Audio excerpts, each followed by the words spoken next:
আপু শাড়ি পাইছেন শুধু, আর কিছু বল নাই?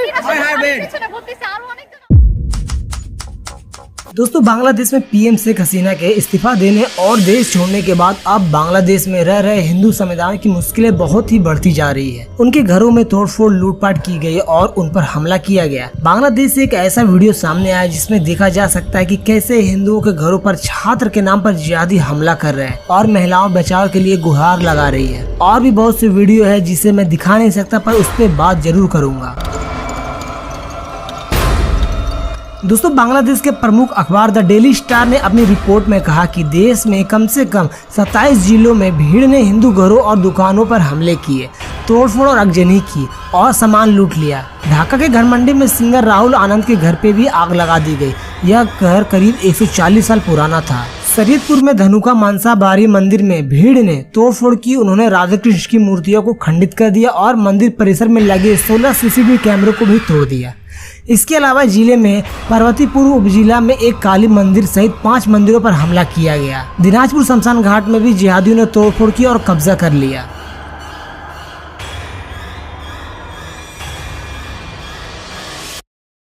चिरीर बंदर उपजिला में हिंदू परिवारों के घरों पर हमला हुआ। वहां हरी शोभा के लिए निर्धारित स्थानों पर भी तोड़फोड़ की गई। डेली रिपोर्ट्स के अनुसार प्रभावित ग्रामीणों ने पुलिस को सूचना दी, पर पुलिस ने कोई कार्रवाई नहीं की। फिर बिरमपुर में फर्टिलाइजर और पेस्टिसाइड्स का बिजनेस करने वाले दिलीप कुंडू के घर पर हमला किया गया। उनकी दुकानों को जिहादियों ने तोड़ फोड़ कर लूटपाट कर ली। उसके बाद अवामी लीग के कम से कम 20 नेताओं और उनके परिवारों के सदस्यों के शव बरामद किए गए। सोमवार को शेख हसीना के प्रधानमंत्री पद से इस्तीफा देने और देश छोड़ने की खबर के बाद सतखीरा में कम से कम 10 लोग मारे गए थे।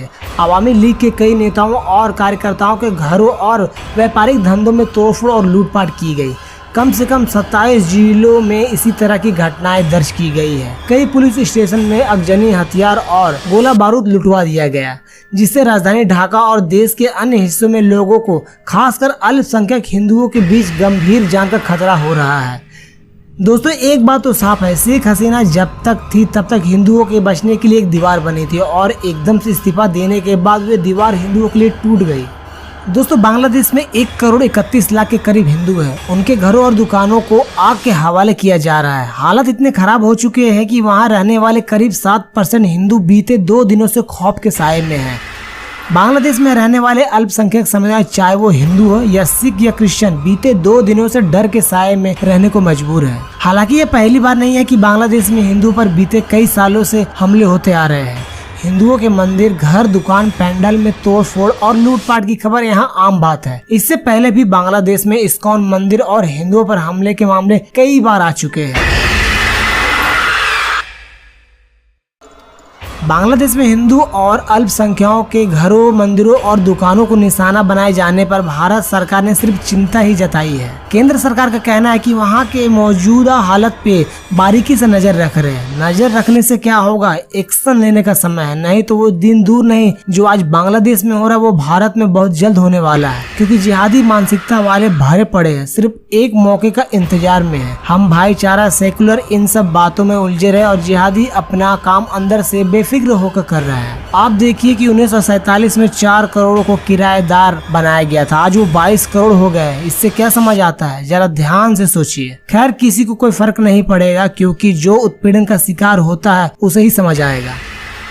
दोस्तों पिछले कुछ सालों में बांग्लादेश में हिंदुओं की स्थिति काफी खराब हुई है। ऐतिहासिक रूप से 1951 में हिंदुओं की आबादी लगभग 22% थी, लेकिन 2011 तक यह घटकर लगभग 8.5% ही रह गई है, जिसका मुख्य कारण है धार्मिक उत्पीड़न और आर्थिक रूप से हाशिए पर होना। उसके बाद भी हिंदू की आबादी में लगातार गिरावट आती गई। इसके बावजूद न्यूज डेली वेबसाइट के अनुसार 2022 में भारत के इस पड़ोसी देश की आबादी 16.5 करोड़ से कुछ ज्यादा थी।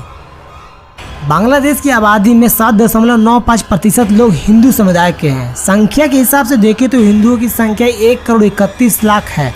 लगातार गिरावट के बावजूद भी हिंदू समुदाय आबादी में दूसरे नंबर पे है। इसके बाद भी लगातार होता रहा पलायन बांग्लादेश हिंदुओं को काफी चुनौतियों का सामना करना पड़ता है। भेदभाव और सांप्रदायिक हिंसा के कारण वे एक दूसरे दर्जे के नागरिक के रूप में रहते हैं। हिंदू समुदाय के काफी लोग ने संपत्ति अधिनियम जैसे कानूनों की वजह से भूमि और संपत्ति खो दी है, मतलब जिहादियों को सौंप दी है। सांप्रदायिक हिंसा और धमकी के कारण लाखों लोग पलायन कर रहे हैं। जिससे हिंदू समुदाय के भविष्य को लेकर चिंताएं बढ़ गई है। अनुमान है कि 1964 के बाद से लगभग 11.3% हिंदुओं ने बांग्लादेश छोड़ दिया है। कुछ रिपोर्ट्स में तो ये भी दावा किया गया है कि अगले 2 से 3 दशक में बांग्लादेश में हिंदुओं का नामो निशान मिट जाएगा। बांग्लादेश में हिंदुओं का इतिहास 1901 से जनगणना रिपोर्ट के आंकड़ों के हिसाब से उस समय संयुक्त भारत में एक प्रांत के तौर पर पूर्वी बंगाल जो अब बांग्लादेश है, वहाँ हिंदुओं की आबादी 30% से ज़्यादा थी। लेकिन 1947 के बंटवारे के बाद पूर्वी बंगाल पाकिस्तान में चला जाने और फिर 1971 में वापस बांग्लादेश स्वतंत्र बनने के वक्त वहाँ के हिंदुओं की सबसे ज़्यादा पीड़ा भुगतनी पड़ी। इस दौरान बड़ी संख्या में हिंदू का नरसंहार किया गया और बड़ी तादाद में हिंदुओं का धर्मांतर और धर्म परिवर्तन किया गया। इस वजह से बड़ी संख्या में हिंदू सीमा पार कर भारत में आश्रय लेने को मजबूर हो गए थे।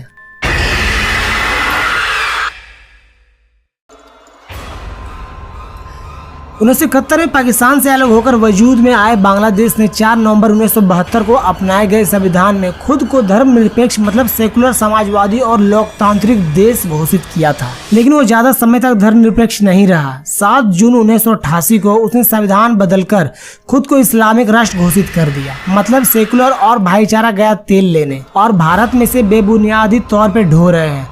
अगर भारत में सेकुलर शब्द हटाने की बात अगर उठती है तो सबकी हाय तौबा निकल जाती है। वही CNRC लागू करके जितने भी घुसपैठी है सबको बाहर निकालने का रास्ता दिखाना चाहिए। मौका भी यही है, पर नहीं, भाईचारा खतरे में आ जाएगा, मोदी की सीट बढ़ जाएगी, हाय तौबा मच जाएगा। बस एक बात साफ है, मौका तो है, बस साथ देने की जरूरत है। दोस्तों, 5 दशकों में हिंदुओं की दुर्दशा एक अलग देश बनाने के बाद भी बांग्लादेश में हिंदुओं के खिलाफ उत्पीड़न और हिंसा कम नहीं हुई है। जो उनकी आबादी थी वो गिरकर सबसे नीचे चली गई है। हिंदुओं के खिलाफ हिंसा की बड़ी वजह उनकी जमीनें रही है जिनके वे मालिक थे। वहाँ के एक अखबार में बताया गया कि हिंसा का एक तटीय पैटर्न नहीं है। जिस स्थान पर बहुसंख्यक हावी है, हिंदुओं को घर जला देते हैं। नतीजन वे परिवार मजबूर होकर जान बचाने के लिए पलायन कर जाते हैं। फिर ये उनकी ज़मीन पर कब्जा कर लेते हैं और अपना शरण ले लेते हैं। दोस्तों, बांग्लादेश में हिंदुओं के बेबसी को अनुभव करके देखिए। हमें उम्मीद है कि आप इस विषय की गंभीरता को समझ पाएंगे। हम सभी को मिलकर इस मुद्दे पर जागरूकता फैलाने और समाधान की दिशा में काम करने की आवश्यकता है। अगर आपको इस वीडियो में जानकारी पूर्ण लगा हो तो लाइक शेयर जरूर करें और हमारे चैनल को जरूर सब्सक्राइब करें। मिलते हैं अगले वीडियो में, तब तक के लिए जय हिंद, वंदे मातरम।